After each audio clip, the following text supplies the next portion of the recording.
There is a silence that comes after the storm of grief. The frantic calls have stopped. The casseroles have all been eaten. The last of the well-meaning friends have returned to their own lives, leaving you alone in the house that echoes with a presence that is no longer there. For Clara Henderson, that silence was her new reality. It was a heavy, woolen blanket, smothering and constant. She would sit for hours in the worn armchair by the bay window, the one that had been her husband Frank's, tracing the patterns of the sunlight as it moved across the living room floor. This was their sanctuary. The house they bought 45 years ago. The home where they raised their son, who was now a busy executive with a family of his own on the other side of the country.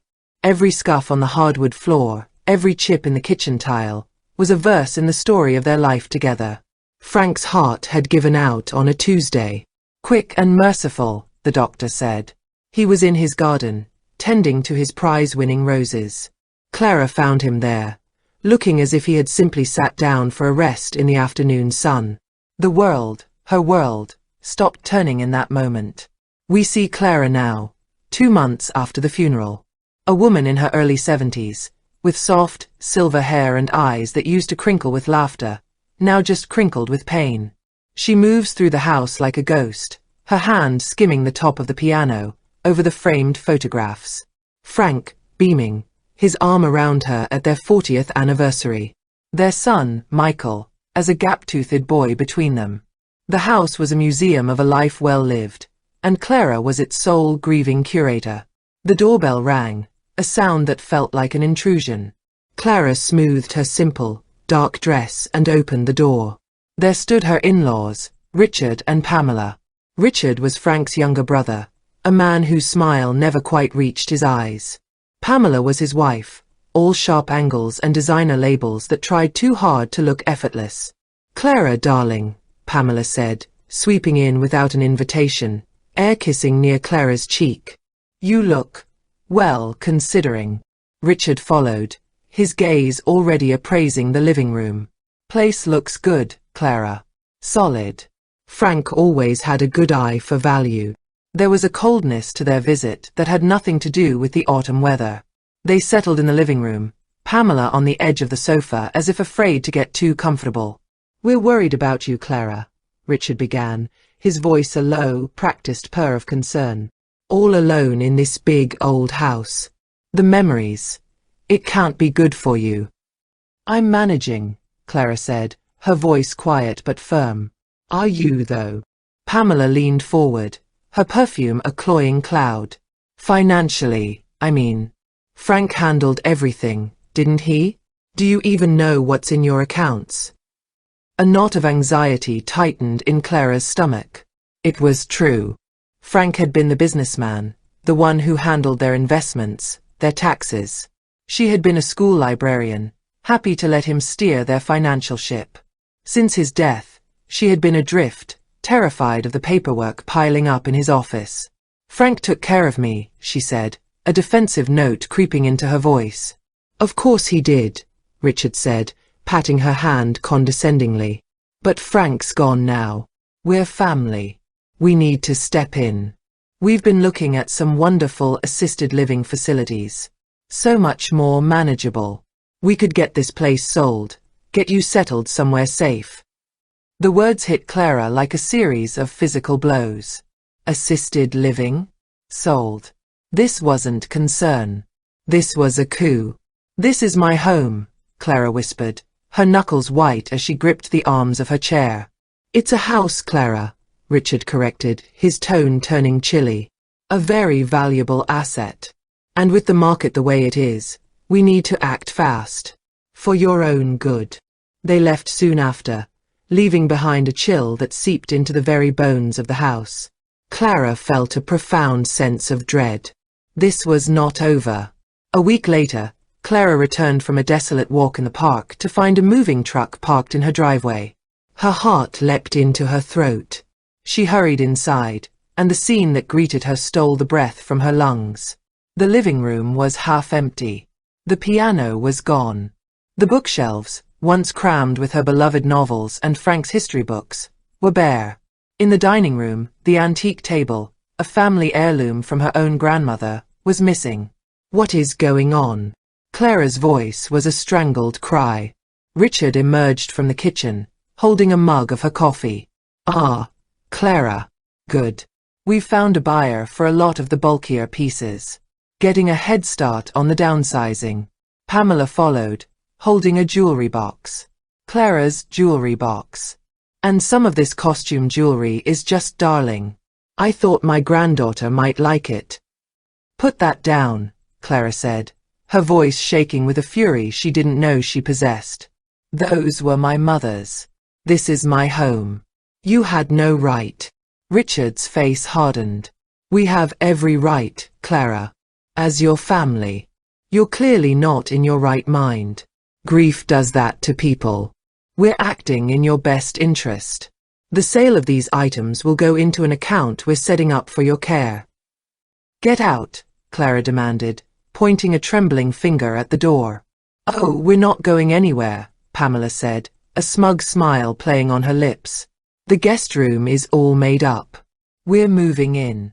To help you through the transition. It was then that Clara saw their suitcases at the foot of the stairs. They had not just sold her things. They had invaded her home. They had taken her grief and used it as a weapon to dispossess her. She stood there, surrounded by the ghosts of her stolen belongings, a widow not just of her husband, but of her own life. The quiet, grieving woman began to recede, and in her place, a spark of steel started to flicker. And so, the trap is sprung. The widow is cornered in her own home, her treasures sold off by the very people who should have been her protectors. It is a profound betrayal, one that preys on perceived weakness. They saw a helpless old woman, drowning in grief. What they failed to see was the quiet strength that 45 years of a loving partnership can build. They mistook her sadness for surrender. And that, dear listener, was their first and most catastrophic mistake. The following days were a special kind of hell. Richard and Pamela treated the house as their own. They rearranged the kitchen. They watched loud television programs in the living room late into the night. They spoke over her, around her, as if she were a piece of the furniture they hadn't gotten around to selling yet. Clara retreated. She became the mouse they thought she was. She kept to the small guest room they had relegated her to, the one that used to be Michael's. But behind the closed door, the mouse was plotting. The spark of steel was being fanned into a flame. She needed ammunition.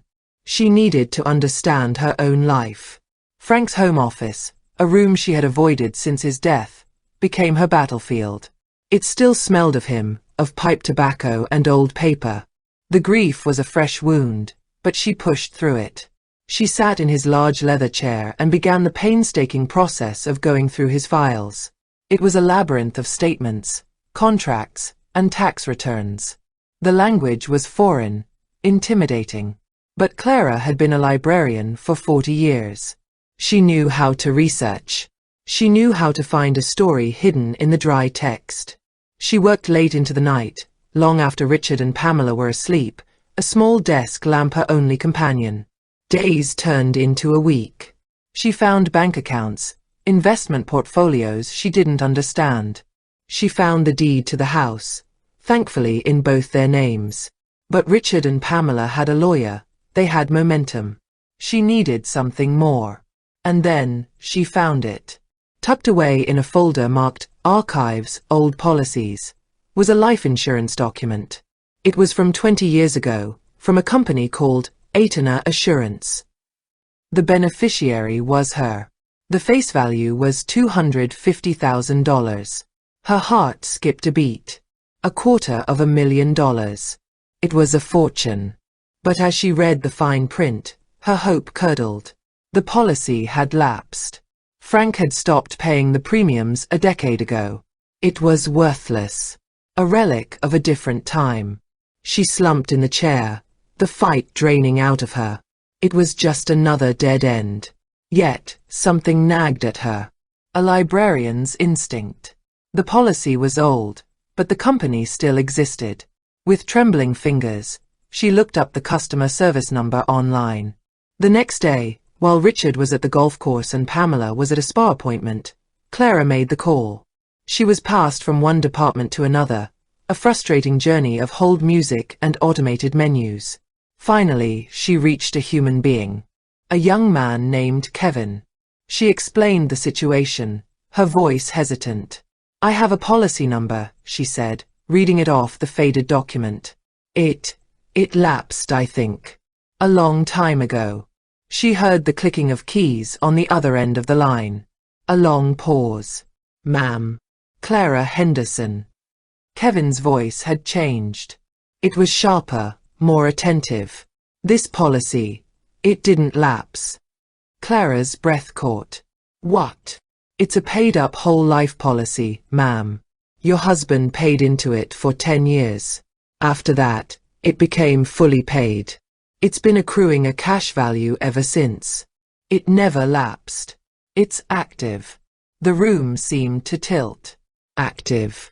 What is it worth?" "The current death benefit is $285,000. But there's also a cash surrender value. As of today, you could cash this policy out for $187,000. The number hung in the air, immense and impossible. $187,000. Liquid. Hers. "Ma'am, are you still there?" "Yes," Clara whispered, tears of shock and relief welling in her eyes. "I'm here." Frank. Her sweet, thoughtful Frank. He hadn't let it lapse. He had paid it off, securing this final massive gift for her, and then he had forgotten to tell her about it, filing it away with the other old papers. It was a secret weapon, hidden in plain sight for 20 years, waiting for the moment she would need it most. A calmness settled over Clara. The mouse was gone. In her place stood a general. She called her son, Michael. She told him everything.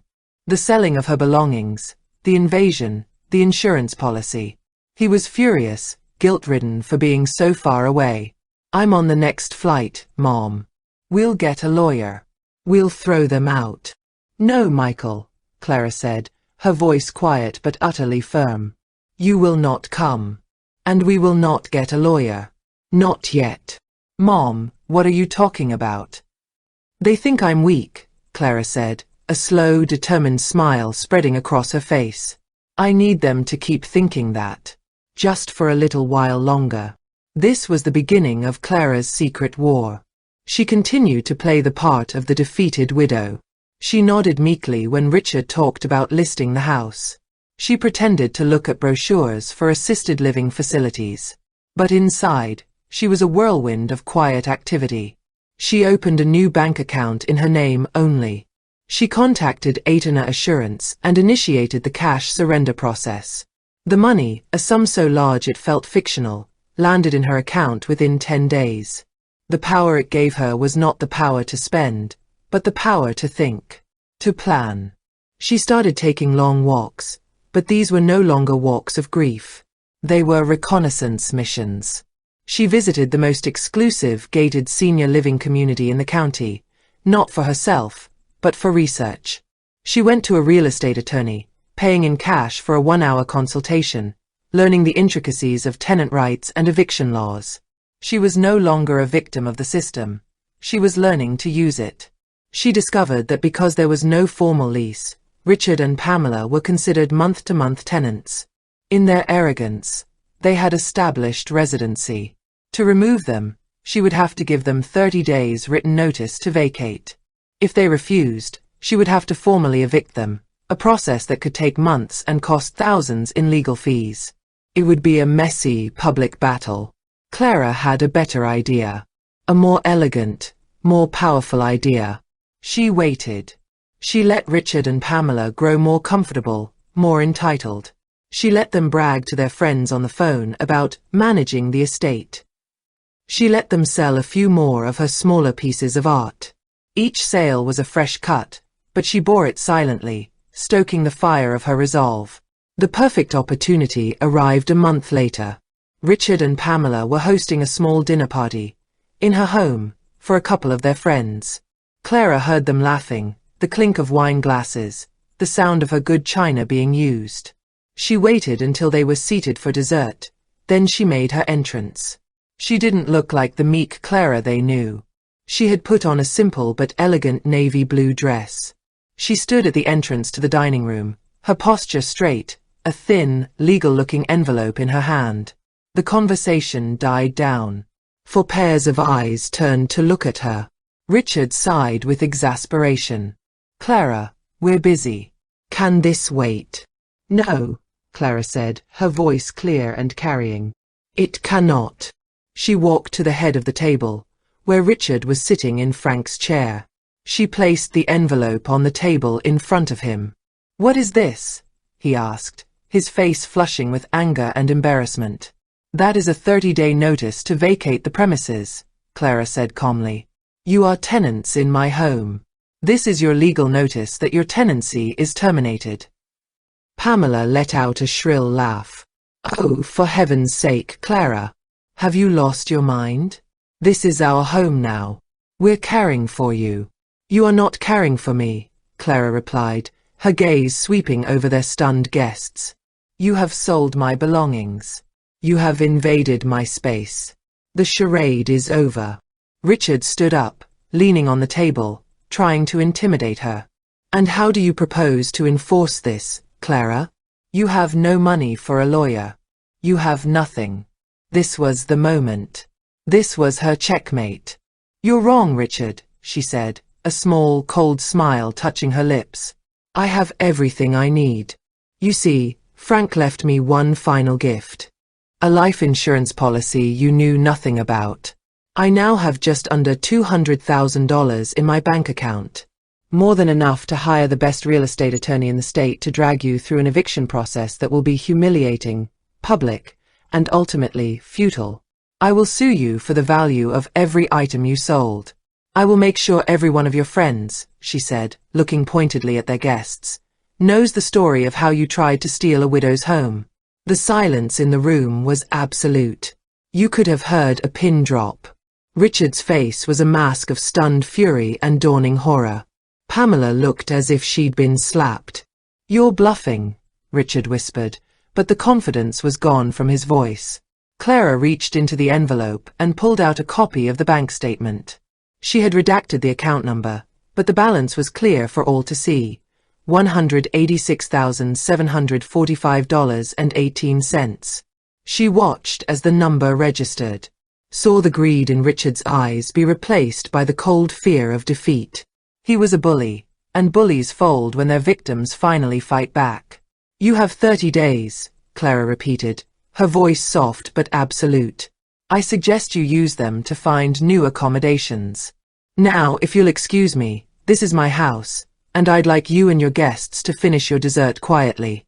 You're disturbing my peace." She turned and walked out of the dining room, leaving a stunned silence in her wake. She didn't go to her small room.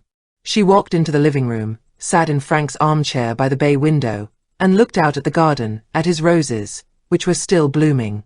For the first time in months, she felt a sense of peace. The flame of quiet strength had become a steady, guiding light. This is the turning point. The moment the quiet strength becomes an unstoppable force. Clara is no longer reclaiming her home. She is reclaiming herself. She has looked into the abyss of betrayal and found not despair, but a reservoir of power she never knew she had. The money was the key, but the will to use it, that was the true inheritance. Richard and Pamela left 2 weeks later. The eviction notice and the threat of a costly, reputation-destroying legal battle were too much for them. They slunk away in the middle of the day, their tails between their legs, without so much as a goodbye. The house was hers again. The silence returned, but this time, it was a peaceful, earned silence. It was no longer an absence, but a presence. The first thing Clara did was change the locks. The second thing she did was call a real estate agent.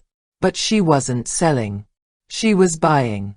She found a beautiful, modern, single-story cottage in a friendly, active adult community. It had a small, manageable garden perfect for a few rose bushes. She used a portion of Frank's gift to buy it outright, free and clear. She then turned her old home, the house of so many memories, into a rental property. She hired a management company, and the steady passive income from the rent would ensure her financial security for the rest of her days. She wasn't running from the memories. She was choosing which ones to take with her into her new life. On the day of her move, her son Michael flew in to help. He held her tightly as they stood in the empty living room one last time. "I'm so sorry, Mom," he said, his voice thick with emotion. "I should have been here. I should have protected you." Clara cupped his face in her hands. "You have your own life, Michael. And I needed to do this for myself. Frank gave me the tools, but I had to build the courage myself." She took one last look around. She could almost see the ghost of Frank in his chair, smiling at her. He wasn't worried anymore. He knew she would be okay. A year later, Clara was sitting on the patio of her new cottage, a book in her lap and a cup of tea steaming beside her. Her roses were thriving. She had joined a book club. She had friends. The grief was still there, a soft, familiar ache, but it no longer defined her. She was defined by her resilience, her hard-won independence. She heard from a mutual acquaintance that Richard and Pamela's marriage had collapsed under the strain of their financial and social disgrace. The poetic justice was not lost on her. They had tried to take everything from her, and in the process, they had lost everything they had. One sunny afternoon, a letter arrived from her son. Inside was a photograph of her grandson, and a note. "Mom, he has Dad's eyes." Clara smiled, tucking the photo into the frame on her mantelpiece, right next to the one of her and Frank. She was not just a widow. She was a survivor, a planner, a woman who had stared down the worst kind of betrayal and emerged not just intact, but stronger. Frank's final gift hadn't been the money. The money was just paper. His real gift was forcing her to remember the woman she was before she was his wife. The woman who was capable, intelligent, and fierce. He had given her back herself. And so, we find our closure. Not in a dramatic courtroom scene, but in the quiet peace of a sunny patio. Clara's story teaches us that resilience isn't about never falling down. It's about getting back up, dusting yourself off, and realizing you are far stronger than anyone, including yourself, ever believed. Financial justice is sweet, but the justice of the spirit is eternal. They thought they were taking her home, but they were actually giving her the key to her own freedom. A woman's strength is like a rose in winter, dormant, perhaps, and forgotten by the world, but wading deep in the roots for the right moment to bloom again, more beautiful and resilient than ever before.